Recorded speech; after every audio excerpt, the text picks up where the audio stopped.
Shalom Akim. I want to give all praises, honor, and glory to Yahweh, Bahashim, Yahweh Shai. Double honor to our apostles and elders at Great Millstone.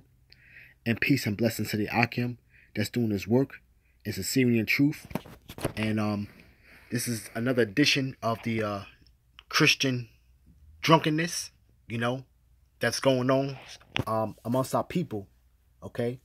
You had this so-called black Christian that came down to one of the camps of the Akim, without any proper understanding. Okay.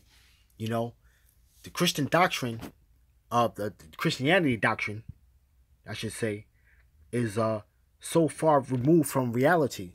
They can't perceive that the book that they so hold in their own righteousness, okay, is actually a book of history, of their history,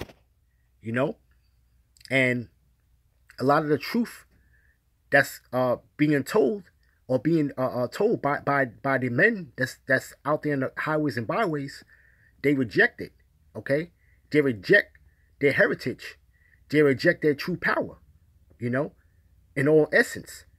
Christianity unplugs you from your true power, okay? It unplugs you from the reality of the world and your purpose of being here, okay?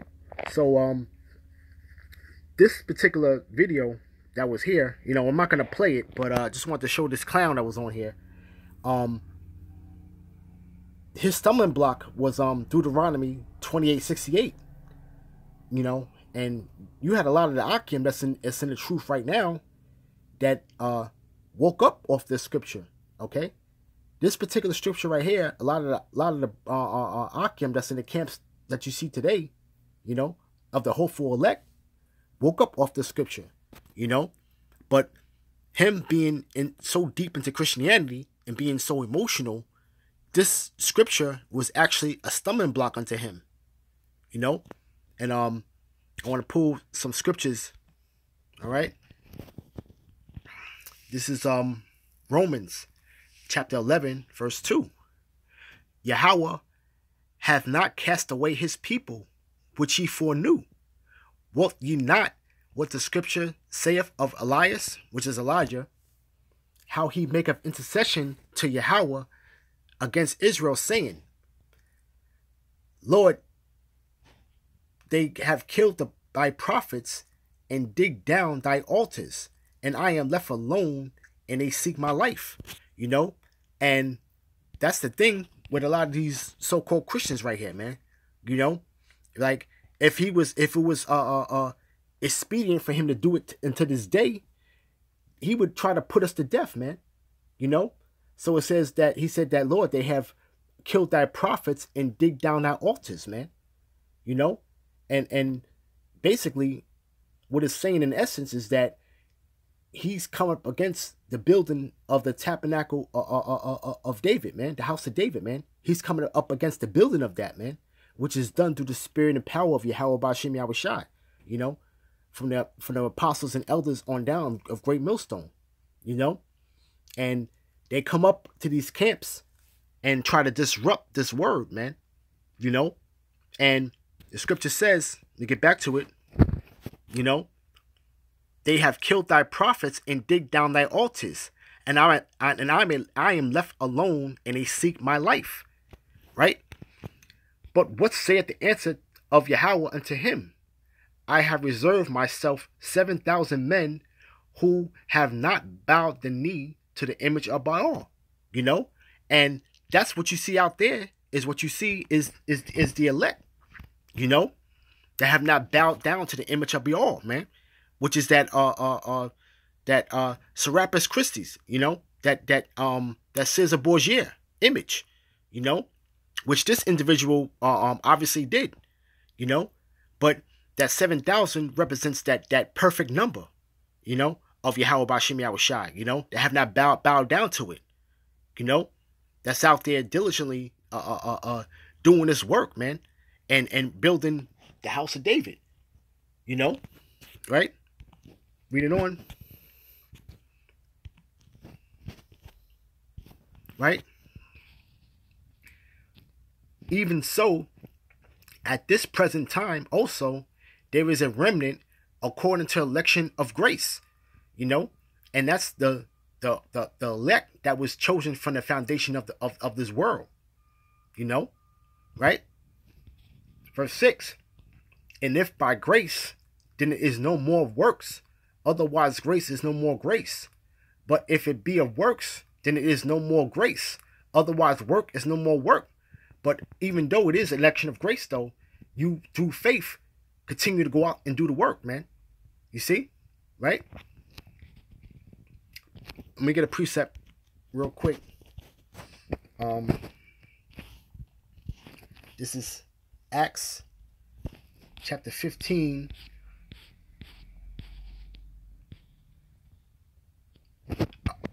Verse 16, right? After this, I will return and will build again the tabernacle of David, which is fallen down, and I will build again the ruins thereof, and will set it up. You know, and this is basically Yahweh Shai. You know what I'm saying? Hey, you know, Yahweh Bashem Yahweh Shai. You know, but similar to Hosea 5:15, he said that I will go and return into my place. You know, until they seek my face. You know, right? But it says that he's gonna build again the tabernacle of David, which he's doing unto this day, right now. You know, with the prophets out there, you know, doing this work. You know, right? Verse 17, that the residue of men might seek after Yahweh, and all the Gentiles upon whom my name is called, saith the Lord, who doeth all these things. You know, and we know that those Gentiles are basically Israelites. Okay, that's coming out of that Gentile state of mind. You know, that the residue of the men, okay, which were are part of the 1/3, you know, which is part of the elect, you know, might seek after the Lord, man. You know, who's called by his name. You know, right? Verse 18, known unto Yahweh are all his works from the beginning of the world, man. So this is the time now when you have the men out there, you know, that's doing this work, that's coming in and building the house of David, man. You know, but you have these so-called black Christians that come in and try to tear it down, man, and try to prevent the building of the house of David, man, because they don't have no understanding on the scriptures, man. You know, okay, right? Jumping back, Romans.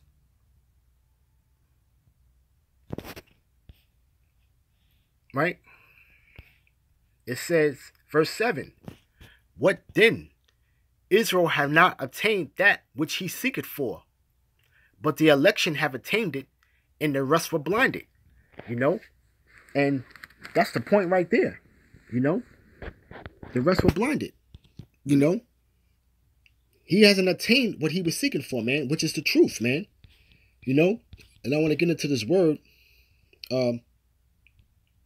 blinded, right? And the point right here is to grow hard, callous, become dull, lose the power of understanding, man. You know? And that's what this guy did, man. You know? He hardened his heart against the truth, man. You know? All right? Now, that scripture was a stumbling block unto him, man. You know? And the thing is about Deuteronomy 28:68, he got caught up on one particular word, and he had no understanding of it. And then when the brothers was trying to, you know, reprove him on that particular scripture and what that particular word meant, he had to get up the street, man. You know, he didn't want to hear no more. You know, he already knew what our agenda is out there as far as this truth, man, and he knows that that we use that scripture often, you know, within our doctrine, okay? Because it shows you how it was prophesied that we were going to go into slavery, you know? So now he wants to negate everything else the scripture said, but then when it gets to the point where it says that no man shall buy you, okay? All right, let me just get it real quick, you know? Because these Christians that are watching us, okay, they know that we go into that scripture often, you know, and they try to find a way around the scripture, or to where they can find something in it to where they can deny themselves, man. You know? And it goes, this is Deuteronomy 28:68. And Yahweh shall bring thee into Egypt again with ships, by the way there whereof I spake unto thee, and thou shalt see it no more again. And there ye shall be sold unto your enemies for bondmen and bondwomen, and no man shall buy you. So now his stumbling block was the part, and no man shall buy you. Okay, he stumbled at the end of the scripture. Okay, but you have to get the proper understanding, which he failed to even receive. You know, because he had to get up the street. You know, and we know, all right, that this word means redeem, of God originating, creating, redeeming his people, man. You know, and that's the point right there. You know, it says that no man shall redeem you. That's what that's supposed to mean right there. You know, but forget about everything else that the scripture says. You know, because he understands that, he knows that we were sold, but he gets caught up in what this scripture says, that no man shall buy you, which means no man shall redeem us out of our captivity. That's what the scripture is saying. Okay? All right? So this was his stumbling block, you know? And, you know, the whole fact is that aside from that one little stumbling block on that word, you know, he can't even perceive about the slavery, man. You try to put up our whole heritage, man, of the whole reason why we are in the position that we in now, man, or what the history is of what happened to our people, man. You know, he wants to totally discredit everything that scripture is saying, and doesn't want to apply it to him. He doesn't seem to apply it to him, man. This is the drunkenness of the Christianity doctrine, man. You know, because they're so far removed from reality to where it's not being taught history, man. You know, their doctrine is diminished into slogans. You know, so reading on. All right, back in Romans 11, right, and it says, "What then? Israel have not attained that which he seeketh for, which is the truth. But the election have attained it, and the rest were blinded." Right? "According as it is written, Yahweh have given them the spirit of slumber." You know? Let's get that word slumber. You know?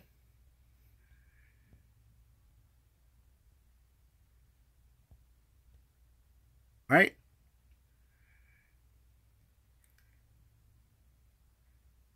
Alright, the point right here is, hence a spirit of stupor, which renders their souls torpid or insensible, that they are not affected at all by the offer made them of salvation through Messiah, through the Messiah, man. You know? And the brothers were out there trying to deal with this, man. Okay? All right? Right? What does it say? That they are not they are not affected at all by the offer made them of salvation, man. You know? So to hear this word and to receive this word, man, is unto salvation. You know? He couldn't receive it. Okay? All right? He was insensible to it. You know? He was in the spirit of stupor. Okay? You know? Okay? You know? This word is to be of the saving of souls, man. You know? But the whole Christianity doctrine, you know, when they hear this, is virgin to their ears, you know, and they automatically reject it, man. You know? Because they're wicked. You know? All right? You know, because a lot of times, man, when you're dealing with these Christians, man, you got to stay on one topic at a time, man. Because they can't receive anything that you're saying, and they like to jump around, and they'll try to throw you off course, man. Of trying to get your point across. All right. He has a problem with the chariots, man. He don't even believe in the chariots. So that being said, he doesn't understand what fashion is Yahweh Bashim Shai coming in, man. What type of temperament he's gonna have when he comes back. This is what they're not teaching in the Christianity in the Christian churches, man. They're not preparing these people for the way of the Lord, man. They're not preparing themselves for Yahweh Bashim Shai, man. For Yahweh Shai's return, man. They're not preparing these people for it, man. They don't even know what type of fashion that he's coming in, man. You see? They don't have no understanding. Right? He says, according to as it is written, Yahweh have given them the spirit of slumber, eyes that they should not see, and ears that they should not hear unto this day. And that's what it is, man. They're in the spirit of slumber, man. The spirit of stupor. Okay? Right? And David saith, let their table be a snare, and a trap, and a stumbling block, and a recompense unto them. Right? Let their eyes be darkened, that they may not see, and bow down their back all way. And I want to grab bow down, okay, metaphorically, to subject one to error and hardness of heart, a figure taken from bowing and back by captives compelled to pass under the yoke. But the point is, man, subject to one to error and hardness of heart, man. And David prayed on that, man. For those two dirts, man. Let their eyes be darkened, that they may not see, and bow down their back all way, man. I want to grab, to close it out,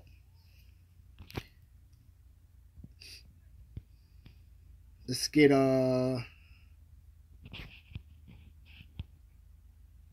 lock in.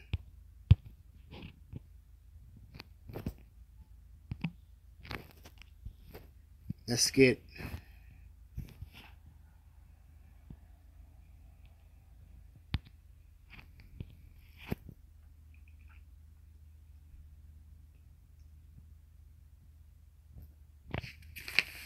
get Psalm. Let's get Psalms, the 69th chapter.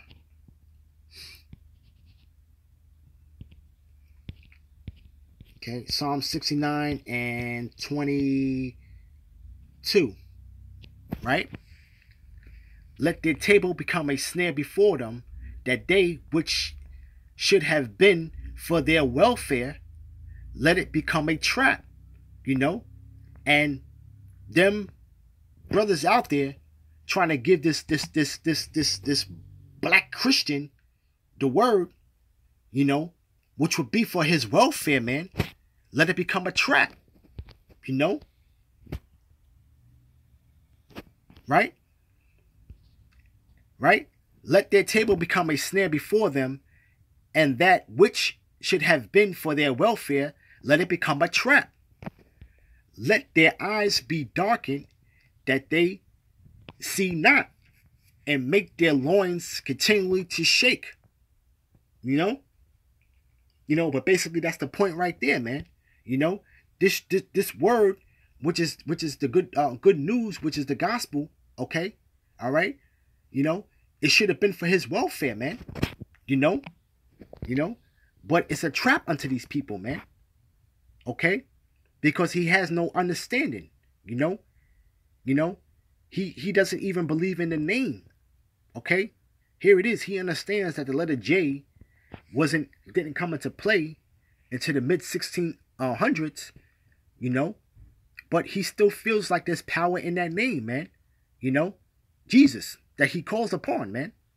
You see? Yahweh Shai is not dealing with a man like this, man.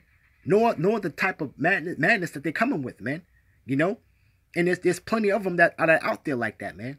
You know, so this is just basically little quick fire target practice, man, on these black Christians, man. You know, right?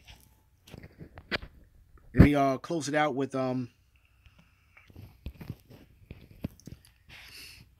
let's see. Let's get 2 Chronicles chapter 15 verse 13, right? Whosoever will not seek Yahweh thy power of Israel shall be put to death, whether great or small, whether man or woman, man. And this man is not seeking after the God of Israel, man. That's what they don't teach you, that, man. You know, the power that they seeking after, man, is the power, is the God of all the nations, man. That love everybody, man. That everybody can come to this. That everybody can be saved, man. You can still be wicked, man, and still be delivered, man. You know, and that's another thing, man. You know, that they teach them, man. They teach them that they're already delivered, man. You know, when Jacob's trouble hasn't even come yet, man. These people actually believe that they're delivered already, man. That they're saved. You know, he doesn't even know what salvation is. You see, you know. So these are the ongoing deficiencies, man, of the black Christian church, man. You know, one being calling on upon the wrong name, okay, not knowing who salvation is for, not knowing the type of temperament that Yahweh Bashim al-Shad is coming back in, okay, all right, what has to take place before the ushering in of the kingdom, man. But all in all, man, they're not teaching them, they're not preparing them for the way of the Lord, man. You know, so with that, I want to give all praises, honor, and glory to Yahweh Bahashim Yahweh Shai. Double honors to our apostles and elders at Great Millstone, and peace and blessings to the Akim that's doing his work in sincerity and truth. Shalom.